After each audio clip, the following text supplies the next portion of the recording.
Na avdienco k papežu Frančišku so danes prišli člani združenja Radio Maria. Približno 300 se jih te dni v Kolovalenci udeležuje svetovnega simpozija na temo Z Marijo na ulice sveta.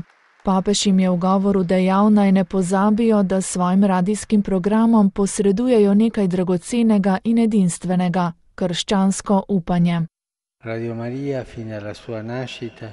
Cilj Radia Marija je bil od vsega začetka pomagati cerkvi pri njenem delu evangelizacije.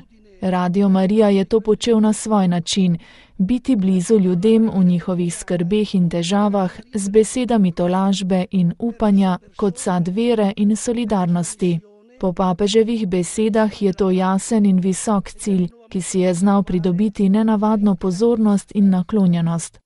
Pri uresničevanju svojega namena so zaupali Božji previdnosti, ki jih ni nikoli pustila brez sredstev v njihovih vsakodnevnih potrebah, pri tehnoloških posodobitvah, da so lahko šli v korak s časom, in pri razvijanju radia, ki je najprej nastal v Italiji, zatem pa se je s presenetljivo hitrostjo razširil po mnogih državah po svetu. Danes je navzoč v približno 70 državah.